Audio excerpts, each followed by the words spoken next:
Shalom saudara yang terkasih di dalam Tuhan Yesus Kristus. Kembali lagi bersama saya di kanal YouTube Raja Wali Kasih.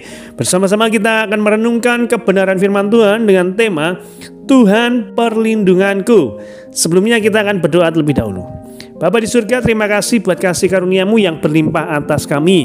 Kami ada sebagaimana ada saat ini semua karena berkat kemurahan-Mu atas kami.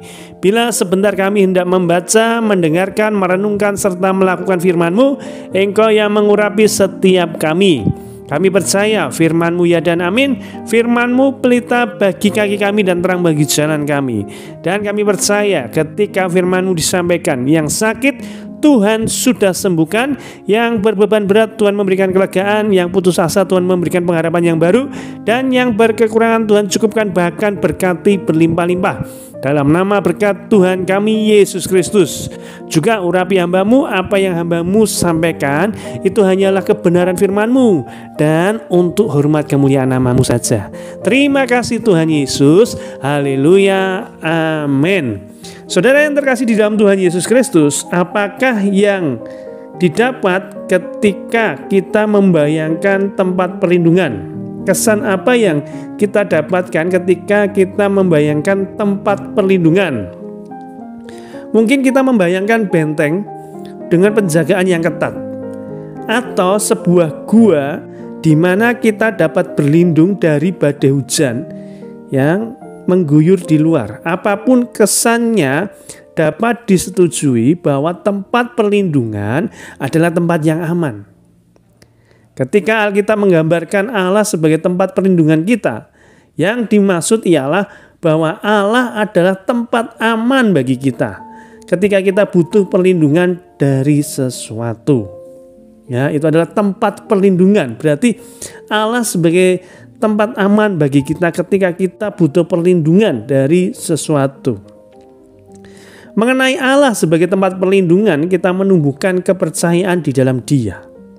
Kita tidak perlu takut akan situasi atau manusia yang mengancam kita, baik secara jasmani atau rohani.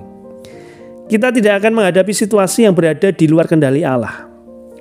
Dan oleh karena itu, keadaan yang terbaik bagi kita ialah dekat bersamanya.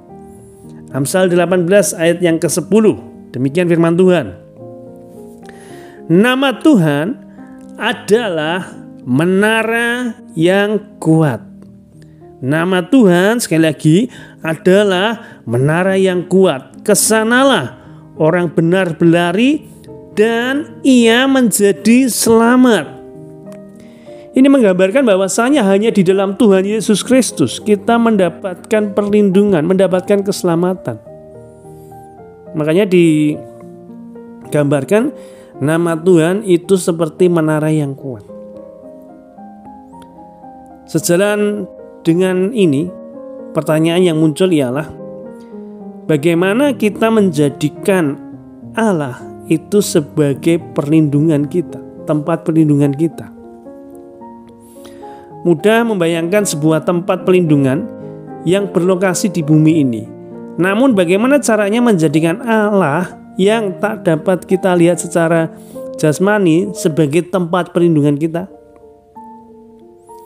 Daud adalah contoh yang baik akan orang yang mengenal Allah sebagai tempat perlindungannya. Kita mau belajar dari seorang Daud di mana dia benar-benar mengaplikasikan dalam kehidupannya bahwa Allah sebagai tempat perlindungannya. Dalam beberapa kasus di kehidupannya, Daud melarikan diri dari orang yang ingin membunuhnya. Namun sekali lagi, Daud selalu mendapatkan perlindungan di dalam Tuhan. Makanya dia katakan di dalam Mazmur 62 ayat 7 sampai ke 8. Pada Allah ada keselamatanku dan kemuliaanku, gunung batu kekuatanku, tempat perlindunganku ialah Allah. Percayalah kepadanya setiap waktu, hai umat, curahkanlah isi hatimu di hadapannya. Allah ialah tempat perlindungan kita. Satu cara mudah untuk menjadikan Allah tempat perlindungan kita adalah memintanya secara langsung. Daud berkata, curahkanlah isi hatimu di hadapannya. Itulah yang senantiasa dilakukan oleh Daud. Ia menumpahkan isi hatinya pada Allah tentang apa yang ia alami dalam kehidupannya. Dan ia meminta Allah terlibat membelanya. Ketika kita berpaling pada Allah demi mendapatkan pertolongan atau perlindungan, kita mulai mengenal Dia sebagai tempat perlindungan kita. Jadi Daud ini bagaimana dia bisa mengalami perlindungan Tuhan? Tentunya dia meminta kepada Allah secara langsung. Dia mencurahkan isi hatinya apapun yang terjadi dalam keadaan kehidupannya. Dan ia ingin Allah sebagai tempat perlindungan. Sebagai kontras pada iman Daud, para pemimpin Israel pada zaman Yesaya berusaha mendapat perlindungan melalui hal-hal selain Allah. Dalam Yesaya 28 ayat yang ke-15, Tuhan mengecam kelakuan mereka yang membuat bohong sebagai perlindungan kami. Dan dalam dusta kami menyembunyikan diri. Allah mengundang mereka ke dalam tempat perlindungan yang sejati. Sesungguhnya aku meletakkan sebagai dasar di Sion sebuah batu yang teruji, sebuah batu penjuru yang mahal, suatu dasar yang teguh. Siapa yang percaya tidak akan gelisah. Dan aku akan membuat keadilan menjadi tali pengukur dan kebenaran menjadi tali sipat.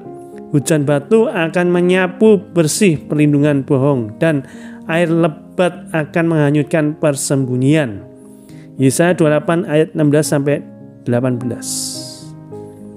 Kita mungkin tergoda untuk mencari perlindungan dalam hal-hal yang bukan Allah. Namun semua itu hanya memberikan rasa aman yang palsu. Allah lah satu-satunya tempat perlindungan yang nyata. Jadi terkadang kita berpikir manusia itu bisa menyelamatkan kita. Tapi ingat ya, hanya Allah lah satu-satunya tempat perlindungan yang aman dalam kehidupan kita. Allah adalah tempat perlindungan kita. Ia tidak akan pernah memimpin kita ke dalam situasi yang sulit atau membahayakan. Yesus memimpin para murid ke dalam perahu dengan pengetahuan persis bahwa sebuah badai akan datang. Para murid ketakutan, namun Yesus tempat perlindungan mereka, menenangkan badai itu. Nanti saudara bisa baca di dalam Matius 8 ayat 23-27. Ketika kita berada dalam kehendak Allah, kita dapat menghadapi situasi yang paling bahaya sekalipun dengan keyakinan Allah beserta dengan kita. Berulang kali Allah memimpin Israel ke dalam pertempuran melawan pasukan yang jauh lebih kuat dari mereka. Namun ketika mereka mempercayai dan mentaatinya, mereka selalu meraih kemenangan. Yosua pasal 6 dan 8. Yesus memberitahukan kita ya di Yohanes 16 ayat yang ke-33, dalam dunia kamu menderita penganiayaan, tetapi kuatkanlah hatimu, aku telah mengalahkan dunia. Apapun situasi yang kita hadapi, tempat paling aman ialah di tengah kehendak Allah. Ia berjanji menjadi tempat perlindungan kita.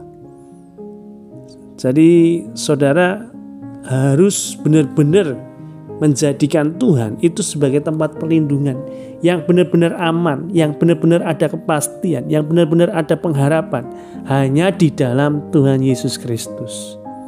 Kiranya kita senantiasa menjadikan Allah sebagai tempat perlindungan, sebagai tempat curahan hati kita. Dan kita percaya Dia Allah Immanuel, Allah yang beserta kita, Allah yang tidak akan pernah meninggalkan kita. Dia akan menopang kita, Dia akan menyelamatkan kita. Tuhan Yesus memberkati. Terima kasih Tuhan Yesus buat anugerah kasih-Mu. Kami boleh merenungkan bersama-sama, hanya Engkau Tuhan, tempat perlindungan kami Tuhan. Apapun yang terjadi Tuhan, kami selalu berkata, Engkau menyertai setiap kami. Engkau tidak akan membiarkan kami tergeletak Tuhan. Engkau yang menopang kami Tuhan. Ketika kami berserah penuh kepadamu ya Tuhan. Ketika kami benar-benar mengasihi-Mu Tuhan, maka yang ada dalam kehidupan kami adalah rancangan yang penuh dengan pengharapan, rancangan damai sejahtera, dan bukan rancangan kecelakaan Tuhan. Berkati saudara-saudara kami yang saat ini mungkin mereka dalam kecemasan, ketakutan Tuhan. Untuk mereka boleh kembali mengingat bahwa Engkau Tuhan tempat perlindungan yang aman. Engkau Tuhan yang mengerti jauh dari apa yang dapat kami pikir dan bayangkan Tuhan. Sekali lagi Tuhan, berkati saudara-saudara kami yang tengah dalam pergumulan. Engkau Tuhan menjadi jawaban atas pergumulan mereka. Dalam nama Tuhan Yesus, haleluya, amin.